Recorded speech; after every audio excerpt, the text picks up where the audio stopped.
Episode की शुरुआत में हम एक मन बात का सीन देखते हैं जहाँ पे डोरेथा बैठे हुए किताबें पढ़ रही थी और वो सोचती है रे के जाने के वजह से ये बहुत शांत और अच्छा लग रहा है। तभी वहाँ पर क्लोरा चिल्लाते हुए आती है कि योर हाइनेस एक लेटर, आपके पास एक लेटर आई है।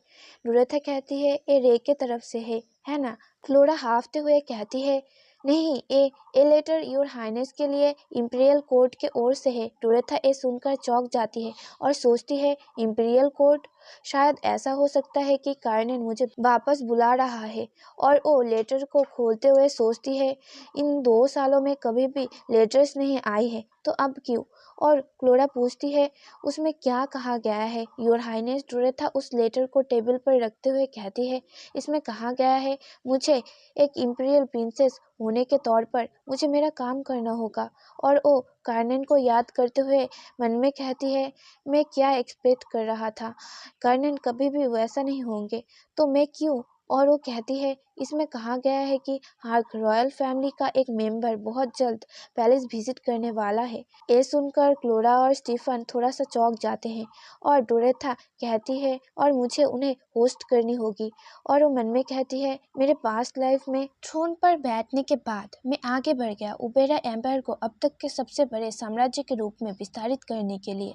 इसमें हार्क केवल एक सेक्रीफाइस या लैम्प बन के रह गया जिसके वजह से ये सेक्रीफाइस हुआ। ओहे असल में तब एग्जैक्टली क्या हुआ था, ये तो एथन ब्रोंटे के वजह से हुआ था क्योंकि लेडी मोनिसा जो प्रिंस हार्क के फियांसे थी और जो थ्रोन की हायर थी वो एथन के प्यार में पड़ गई। मोनिसा की फैमिली उसे प्रिंस नीरियस से पॉलिटिकल मैरिज करने के लिए दबाव डाल रहा था, लेकिन एथन के वजह से सब इस तरह से हो गया। उसके डब्ड बॉल के दिन सारी यंग लेडीज की तरह लेडी मोनिसा भी एथन के प्यार में पड़ गई। और हम देखते हैं एथन मोनिसा से कहता है आपसे मिलना एक ऑनर की बात है, मेरा नाम है एथन ब्रोंटे। माय लेडी आप हार्क से है ना, मैंने आपके बारे में बहुत सुना है। और डोरेथा कहती है एथन जब अपने चार्म का यूज करके ये सब देख के मजाक कर रहा था तब अल्टीमेटली लेडी मोनिसा ने नीरियस से अपना एंगेजमेंट तुड़वा लिया। उन्होंने कहा अगर एथन उसे चूज नहीं भी करता है तब भी वो लवलेस मैरिज में एंटर नहीं करना चाहती है। और इन सब के लिए नीरियस एथन को मेन कल्प्रिट मानता है। और इन सब के बाद वो एथन के पास आया और उसके ऊपर अपना सारा नफरत गुस्सा एक्सप्रेस किया। नीरियस एथन से कहता है तुम जैसे एक लोनली बर्थ की हिम्मत कैसी हुई किसी और के वुमन की ओर लालच करने की। एथन कहता है तुम कैसे किसी और को ब्लेम कर सकते हो जबकि ये तुम्हारी गलती है कि उसने तुम्हें छोड़ दिया। ये सब चीजें शायद हार्क के फ्यूचर के लिए बुरा है। और नीरियस अपना दांत पीसते हुए कहता है तुम जो ये सब बातें कर रहे हो मैं तुम्हें ये सब कहने के लिए रिग्रेट करवाऊंगा। और इसके बाद जब नोरियस थ्रोन पर बैठा ठीक उसके बाद ही वो एम्पायर पर हमला कर दिया और सर्टियन टेरिटरी जो ब्रोंटे फैमिली से बिलोंग करता है वो फर्स्ट प्लेस है जो उसने कब्जा किया। ये वही समय था जब मैं एथन के साथ वॉर में लड़ा और जीता। इस बारे में सोचूं तो वो हमेशा एथन के पीठ पीछे बात करता था और शुरू से ही उसे नीचा दिखाता था। वो दोनों बिल्कुल तेल और पानी की तरह है जो कभी भी मिक्स नहीं हो सकते।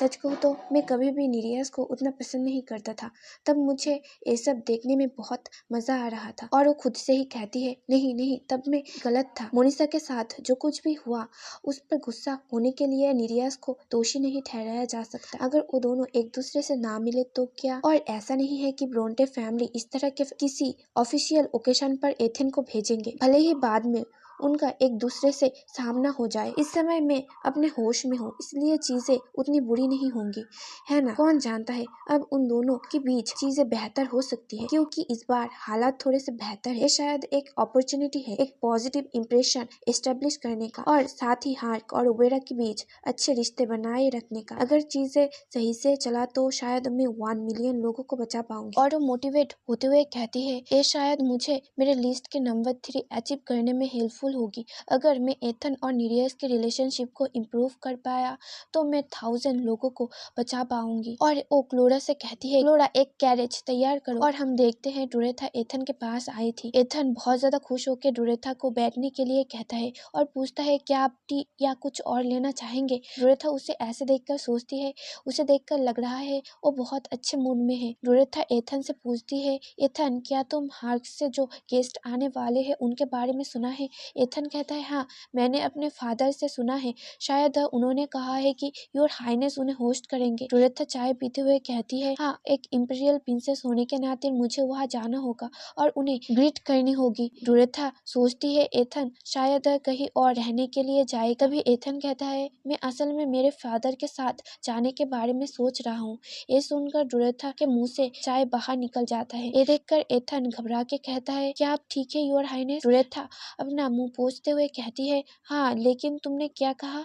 एथन कहता है, फादर और मदर इसके लेकर उतना उत्साहित नहीं लगते, लेकिन मुझे यकीन है कि अगर मैंने उनसे बेक किया तो मुझे शायद डिनर में ज्वाइन होने के लिए अलाउ करेंगे। डोरेथा उसे देखकर सोचती है, क्यों तुम उनसे बेक क्यों करोगे, तुमने पहले कभी भी अपना फेस ऑफिशियल फंक्शन में नहीं दिखाया तो इस बार क्यों। एथन कहता है, योर हाइनेस भी आ रहे हैं है ना, मैंने सुना है हार्क प्रिंस हमारे ही एज का है। और डोरेथा चिल्ला के कहती है, तुम नहीं जा सकते एथन। इससे एथन शॉक हो जाता है। एथन कहता है, लेकिन क्यों। और डोरेथा मन में सोचती है, मैं श्योर हूँ नीरियस तुम्हें नीचा दिखाएगा क्योंकि तुम इलिजाबेथ सॉन हो और तुम एपिस्टन में शामिल नहीं हो सकते। और लॉर्ड ब्रोंटे रिग्रेट करेंगे तुम्हारे एग्जिस्टेंस को पब्लिक करने के लिए। और जब ऐसा होता है तो और वो उदास होते हुए सोचती है, एथन तब तुम इससे हर्ट होगे मुझे यकीन है। और तभी उसे क्लोरा के बातों के बारे में याद आता है कि यहाँ एक बहुत अच्छे एस्ट्रोलॉजिस्ट इस टाउन पर आने वाला है। और डोरेथा ऑकवर्ड होते हुए कहती है, टैरो कार्ड्स, मैंने टैरो कार्ड्स की भविष्यवाणी की और वो उतना अच्छा नहीं था। एथन कहता है, क्या योर हाइनेस टैरो कार्ड्स को पढ़ना जानते हैं। डोरेथा कहती है, ओ नहीं, वो मैं नहीं हूँ जो रीड किया है, मेरे मेट्स में से किसी एक ने कहा था कि यहाँ पर एक स्किल्ड एस्ट्रोलॉजिस्ट है। तो वैसे भी कार्ड्स ने कहा है कि डेथ की प्रेजेंस स्ट्रांग होगा अगर तुम कोई हार्क से मिलोगे तो। एथन ये सुनता है और अपने मुंह पर हाथ रखते हुए हंसने लगता है और कहता है, क्या योर हाइनेस इसमें सच में बिलीव करते हैं, क्या आपने सच में मेरे फ्यूचर के बारे में उस एस्ट्रोलॉजिस्ट से पूछा था। और डोरेथा बहुत ज्यादा ब्लश करने लगती है और कहती है, हाँ मैंने बस मजे के लिए किया। और एथन कहता है, आपने और क्या क्या पूछा मेरे बारे में। और वो बड़े प्यार से डोरेथा की तरफ देखते हुए कहता है, क्या आपको सचमुच टैरो कार्ड से भविष्यवाणी मिली। डोरेथा कहता है, हाँ मैंने सच में किया। एथन कहता है, अगर ऐसा है तो अगर योर हाइनेस कहेंगे मुझे नहीं जाना चाहिए तो मैं भी नहीं जाना चाहता। डोरेथा कहती है, क्या सच में। एथन कहता है, मैं टैरो कार्ड्स की भविष्यवाणी में बिलीव नहीं करता, लेकिन अगर योर हाइनेस यही चाहते हैं तो। डोरेथा कहती है, थैंक्स मेरे रिक्वेस्ट को सुनने के लिए। एथन डोरेथा की तरफ देखते हुए कहता है, इसके बदले में मैं चाहूंगा कि योर हाइनेस मेरे एक विश को सुने। डोरेथा कहती है, एक विश, कौन सा विश। एथन कहता है, उस दिन जब your highness officially high society में डफ्ट करेंगे, जब वो दिन आएगा तब मैं योर हाइनेस का एस्कॉर्टर बनना चाहूंगा और ये है जो मैं चाहता हूँ।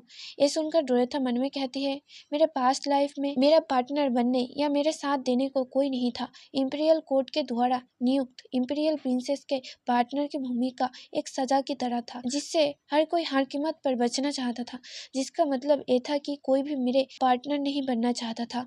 और आखिर में रे ने अपने फ्रेंड रियोन को ये पोस्ट फिल करने का रिकमेंड किया और रियोन के लिए ये मुमकिन नहीं था अपने फ्रेंड के रिक्वेस्ट को मना करना और साथ ही इंपीरियल कोर्ट के ऑर्डर को भी। वहाँ मौजूद हर किसी की तरह वो शायद मेरे साथ डांस नहीं करना चाहता था, लेकिन ये इंसिडेंट मेरे लिए स्टार्टिंग पॉइंट थी और मैं रियोन के प्यार में बढ़ गई। ओ पल जब मुझे पहली बार प्यार हुआ, क्या वही उसके सारे मिसफॉर्चून की शुरुआत थी। मुझे आश्चर्य है कि वो तब किस तरह का चेहरा बना रहा था। इसके बारे में सोचूं तो वो समय मेरे लाइफ का सबसे हैप्पीएस्ट मोमेंट रहा होगा, है ना। मैं ये नहीं कह सकता कि उस समय मुझसे प्यार किया जाता था या नहीं, लेकिन नफरत भी नहीं थी। इसके बाद कर्नल ने रियोन के साथ मेरी एंगेजमेंट के लिए दबाव डाला, फ्रेड के साथ संबंध बनाने के अपने प्रयास में।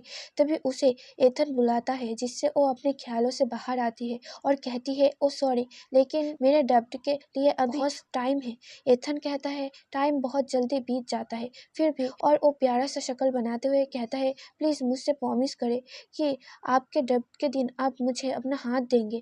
उसे ऐसे देखकर तो डोरेथा का दिल जोरों से धड़कने लगता है और वो मन में कहती है जब एथन इस तरह से बर्ताव करता है तो ये बहुत अजीब लगता है, लेकिन मुझे लगता है कि ये अच्छी बात है कि वो मेरा स्कॉटर बनना चाहता है। मैं इस लाइफ में ना ही रियोन से एंगेज्ड होऊंगा ना ही उससे शादी करूंगा। और वो एथन से पिंकी प्रॉमिस करती है और एथन हंसते हुए कहता है मैं उस दिन के आने का इंतज़ार नहीं कर सकता। फिर हमें कुछ दिन बाद का सीन दिखाया जाता है जहाँ पे डोरेथा हार्क रॉयल फैमिली के निरियस को ग्रीट करने आई थी और वो हंसते हुए सोचती है जस्ट रिलैक्स, आखिरकार हमें हार्क के साथ अच्छे रिलेशनशिप मेंटेन करनी होगी। तभी निरियस कहता है उसका फेस उतना भी बुरा नहीं है। ये सुनकर डोरेथा शॉक हो जाती है और डोरेथा उसे मन में गाली देते हुए सोचती है तुम शायद मरना चाहते हो। तभी उसका एक सर्वेंट कहता है वो इस एम्पायर के प्रिंसेस है।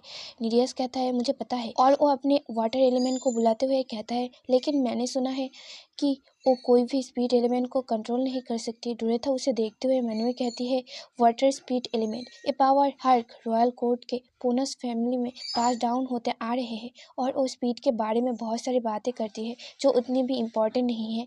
और वो कहती है हाँ मैं नहीं जानता कि कैसे स्पीड एलिमेंट को कंट्रोल करते हैं। और वो उसकी तरफ देखते हुए कहती है मुझे लगता है कि तुमने ये रियलाइज़ किया होगा कि हार्क एक छोटा सा कंट्री है और इस एम्पायर की प्रिंसेस का स्टेटस एक छोटे कंट्री के किंग की तरह है। और वो मन में कहती है इसलिए मैं तुम्हें किसी स्पीड एलिमेंट के बिना भी मार सकता हूँ और अगर मैं चाहूँ तो हार्क को एक वेस्टलैंड भी बना सकता हूँ। और वो दोनों एक दूसरे के साथ आर्ग्यूमेंट करने लगते हैं और ये सब देखकर उनके सर्वेंट तो पूरी तरह से घबरा जाते हैं। डोरेथा उसकी तरफ देखते हुए कहती है ये कैसा रहेगा कि हम एक दूसरे के टेस्ट ले।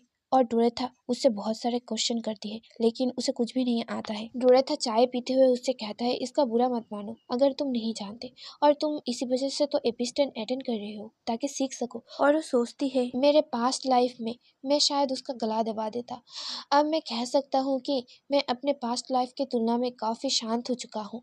और निरियस फिर से डोरेथा के साथ आर्ग्यूमेंट करने लगता है। डोरेथा उससे कहती है तो तुम तुम्हारा स्वाड क्यों नहीं निकालते। निरियस कहता है तो क्या इसका ये मतलब है कि तुम मेरे अगेंस्ट मैच करना चाहते हो। और वो मन में सोचता है सच कहूँ तो मुझे मेरे इंटेलिजेंस से ज़्यादा स्वॉर्डमैनशिप में कॉन्फिडेंट है। डोरेथा चाय पीते हुए कहती है हाँ, और अगर मैं जीत जाऊँ तो तुम मेरे और प्रॉपर रिस्पेक्ट दिखाओगे। निरियस सोचता है मैं हार्क में एक अच्छे स्वॉर्डमैन की तरह एक्नॉलेज किया जाता हूँ। मुझे यकीन है कि मैं इस कमज़ोर लड़की को डिफेंड कर सकता हूँ। और वो कहता है ठीक है, बस अगर हार जाओ तो मत रोना। और हम देखते हैं कि डोरेथा ने निरियस को हरा दिया था और वो उसके गर्दन पर तलवार पकड़ते हुए सोचती है मेरी हाथ ठीक होने के बाद ये मेरी पहली मैच है। मैंने जैसा एक्सपेक्ट किया था वो उससे भी ज़्यादा बुरा है। और वो हंसते हुए सोचती है क्या वो सच में उसकी ऐसी तलवारबाजी के साथ मुझे डिफेट करना चाहता था। निरियस गुस्सा होकर डोरेथा के ऊपर अपना स्पीड एलिमेंट का यूज़ करता है और कहता है तुम यहाँ तक कि स्पीड को भी कंट्रोल नहीं कर सकती और तुम मुझे नीचा दिखाने की कोशिश कर रही हो। ये देखकर स्टीफन और क्लोरा चौंक जाते हैं। डोरेथा मन में कहती है मैं सांस नहीं ले पा रही हूँ इस वाटर स्पीड की वजह से। और निरियस उससे कहता है इसके बारे में सोचे तो एक इम्पीरियल प्रिंसेस जो स्पीड को कंट्रोल भी नहीं कर सकती, ये वैसा ही है जैसा उब्रिया बहुत जल्द हार्क के कब्जे में होगा। डोरेथा सोचती है स्पीड एलिमेंट और वो रे के बारे में सोचती है जब रे को स्पीड ऑफ लाइट दिखाई दिया था और वो अपने तलवार को कस के पकड़ती है और वो उसे बीच से ही काट देती है। निरिया से देखकर चौंक जाता है। क्लोरा और स्टीफन आकर डोरेथा को संभालने लगते हैं। डोरेथा अपने मुंह के पानी को पोंछती है और निरियस की तरफ जाते हुए कहती है मैं ठीक हूँ तो पीछे रहो। और वो निरियस की तरफ अपना स्वॉर्ड पॉइंट करते हुए कहती है तुम अपना तलवार उठाओ। निरियस अपने तलवार को उठाते हुए कहता है स्पीड का यूज़ करना भी फाइटिंग का एक तरीका है, तुम ये जानते हो। डोरेथा गुस्से से कहती है फाइन, तुम इसे पूरी तरह से यूज़ कर सकते हो। और डोरेथा निरियस को ज़मीन पर गिरा देती है और कहती है इवन स्पीड के पावर के बिना भी एट लास्ट में एक हर्क को क्रश कर सकता हूँ। और वो उसके गर्दन पर तलवार रखते हुए कहती है तो अब तुम तुम्हारा प्रॉमिस रखना और मुझे अपना रिस्पेक्ट दिखाना। और यहीं पर ही हमारी एपिसोड ख़त्म होती है। अगर आपको मेरी वीडियोस पसंद आए तो प्लीज़ मेरे चैनल को सब्सक्राइब कर देना और मेरे वीडियोस को लाइक भी कर देना। तो मिलते हैं इसके नेक्स्ट पार्ट में, तब तक के लिए गुड बाय।